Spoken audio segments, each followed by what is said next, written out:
Halo, jumpa lagi bersama saya Maya Sariuningsi di materi lingkaran. Oke, tujuan pembelajaran kita apa aja hari ini? Yaitu kita akan belajar tentang unsur-unsur lingkaran, sudut pusat dan sudut keliling, serta segi empat tali busur.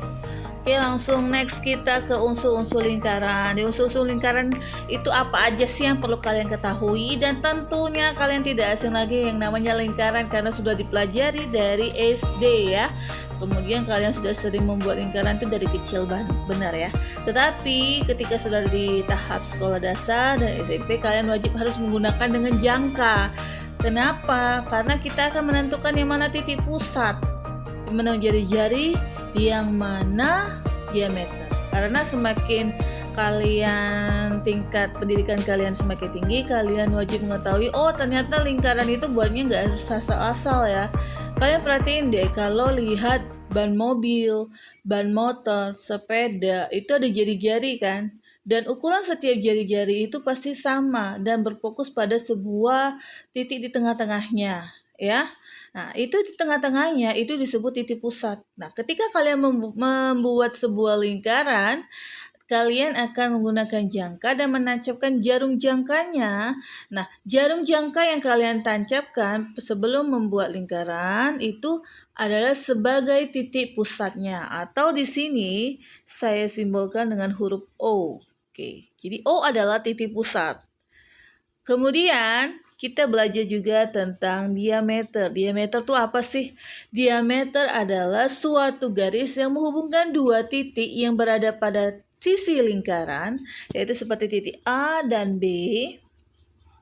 A dan B itu dihubungkan oleh sebuah garis, yaitu yang disebut diameter. Tetapi garis ini wajib melalui titik pusat. Jadi diameter adalah suatu garis yang menghubungkan dua buah titik di tepi lingkaran, tetapi harus wajib melalui titik pusat. Titik pusatnya tadi O. Nah, kalau A dan D ini seperti A dan D itu ada suatu garis yang menghubungkan dua buah titik ya di luar lingkaran, di tepi lingkaran, maaf. Tetapi tidak melalui titik pusat. Nah, itu bukan diameter. Jadi diameter itu wajib melalui titik pusat. Jadi AD ini apa Bu statusnya? AD adalah tali busur. AD adalah tali busur. Tahu busur kan? Busur itu yang sudah sering kalian pegang dari SD, itu yang setengah lingkaran itu loh, yang ada 180, 90, ada sudut-sudutnya 30, 60 ya. Seperti itu. Kemudian kalau jari-jari, sekarang kita beralih ke jari-jari. Jari-jari itu yang mana sih? Jari-jari itu adalah suatu garis yang menghubungkan titik pusat dengan titik yang berada di tepi lingkaran seperti OB, OB, OC, OA, OF, OG. OE bukan, OE adalah apotema. OE adalah apotema. Di mana apotema adalah suatu garis yang ditarik dari tali busur ke titik pusat. Suatu garis yang ditarik tegak lurus dari tali busur ke titik pusat lingkaran. Nah, ini OE. OE adalah apotema. Jadi beda. Kalau jari-jari itu adalah suatu garis yang menghubungkan dua buah titik dari titik pusat ke titik di tepi lingkaran. Paham ya sampai sini?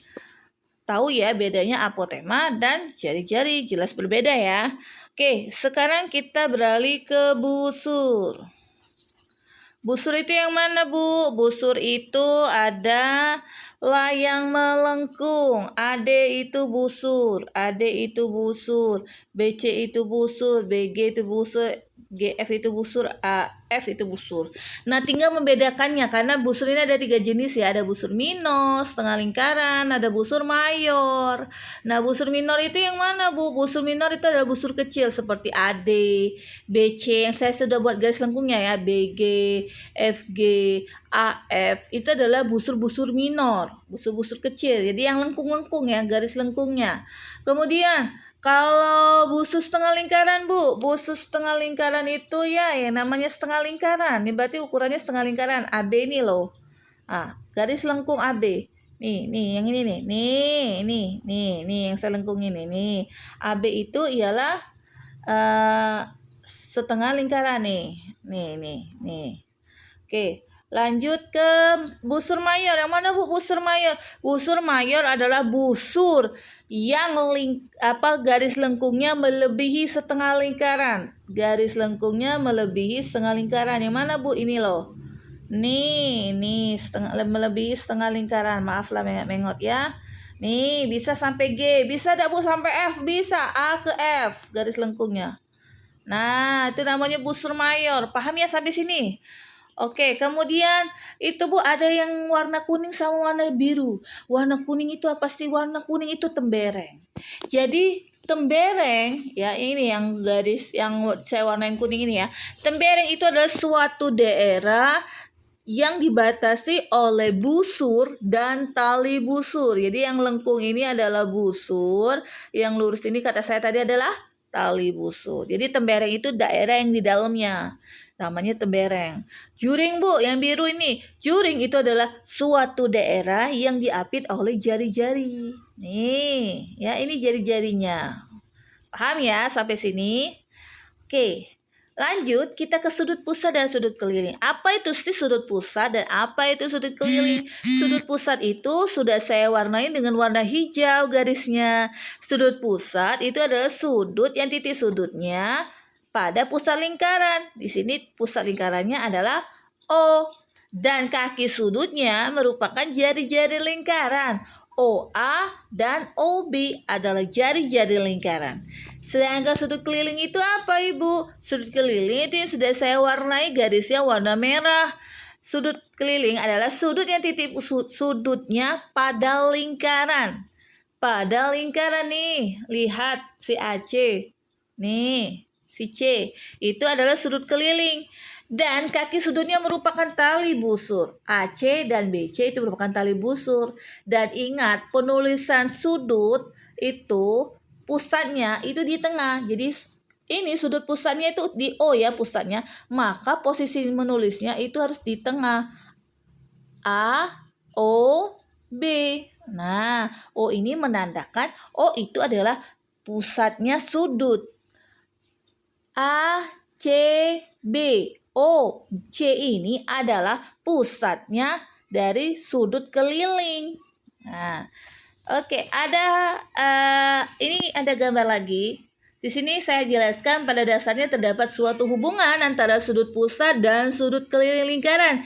Jika keduanya menghadap busur yang sama, maka dapat dirumuskan sebagai berikut. Sudut pusat itu 2 kali sudut keliling. Di sini maaf saya ada salah ketik ya. Sedangkan sudut keliling itu setengah dari sudut pusat. Oke. Tadi kita sudah tahu, sudut pusat itu yang melalui titik pusat. Sedangkan sudut keliling itu adalah sudut yang berada pada tepi lingkaran ya. Oke. Di sini rumus ini akan berlaku apabila menghadap busur yang sama. Nah, di sini kita perhatikan ada gambar lingkaran ya. Menghadap busur AD. Mereka menghadap busur AD. Ini yang saya warna biruin ya. Nih, busur AD nih. Nah, di sini sudut pusatnya itu bernilai 90 derajat. Maka sudut kelilingnya, ingat sudut keliling itu setengah dari sudut pusatnya. Kalau 90 derajat, maka setengahnya itu 45 derajat. Maka sudut kelilingnya itu adalah 45. Bu, apakah berlaku, Bu? Sampai ke sini pun kamu mau gambar, apabila masih menghadap busur yang sama, yaitu busur AD, maka tetap bernilai 45. Nah, kalau saya gambar-gambar, semuanya bernilai 45 derajat sudut kelilingnya. Dengan syarat apabila menghadap busur yang sama. Ya. Saya tekankan di sini menghadap busur yang sama, yaitu busur AD. Jadi misal kalau saya kasih soal nih, sudut kelilingnya 50 derajat. Berapa sih sudut pusatnya? Ayo berapa? Ya, benar. Sudut pusatnya berarti 100 derajat. Kalau sudut kelilingnya 50 derajat. Kalau sudut kelilingnya 15 derajat, berapa sudut pusatnya? Ya, benar. 30 derajat. Kalau sudut pusatnya 50 derajat, berapa sudut kelilingnya? Ya, setengahnya 25 derajat. Paham ya? Dengan syarat menghadap busur yang sama. Oke, next kita ke segi 4 tali busur. Namanya aja segi 4. Jadi ada sebuah segi 4 di dalam sebuah lingkaran. Di sini ada segi 4 A, B, C, D di dalam sebuah lingkaran. Jadi segi 4 tali busur adalah segi 4 yang titik-titik sudutnya terletak pada lingkaran. Ingat konsep segi 4 tali busur dalam mencari sudutnya itu adalah yang poin nomor 2.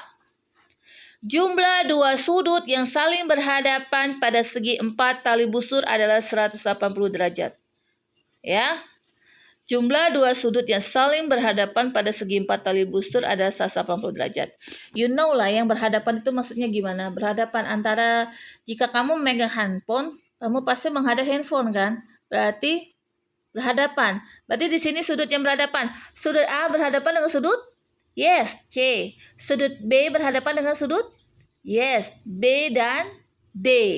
B berhadapan dengan D, A berhadapan dengan C. Nah, apabila sudut A ditambah sudut C, itu hasilnya 180.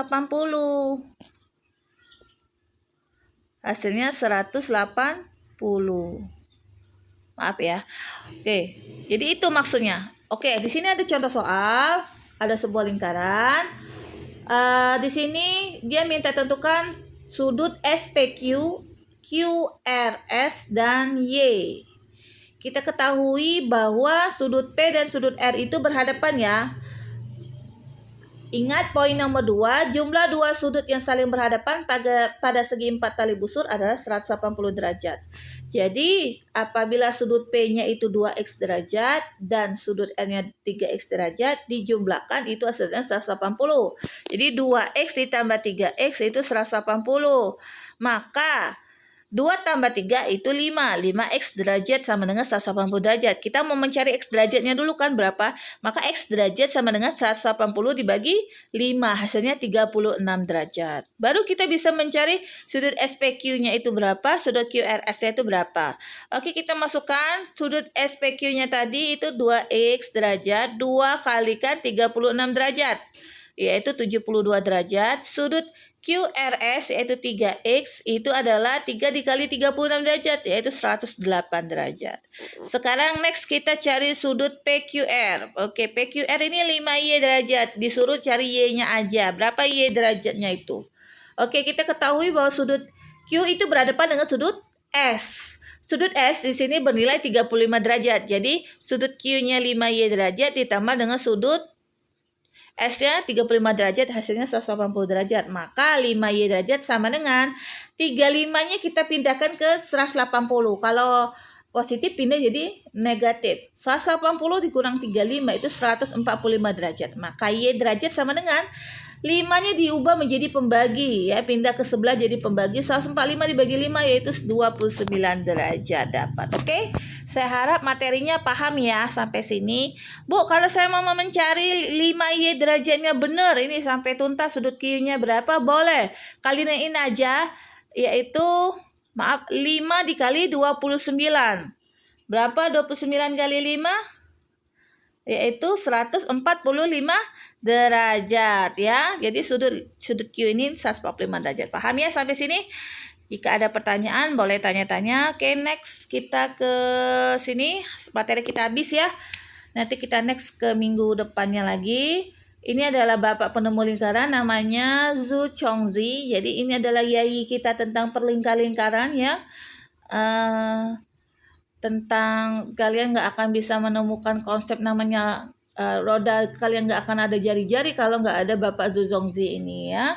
Jadi beliau adalah bapak penemu lingkaran. Next kita ketemu lagi materi minggu depan. Semoga kalian mengerti. Kalau belum ngerti boleh WA saya atau boleh diulang-ulang lagi videonya. Oke? Bye bye.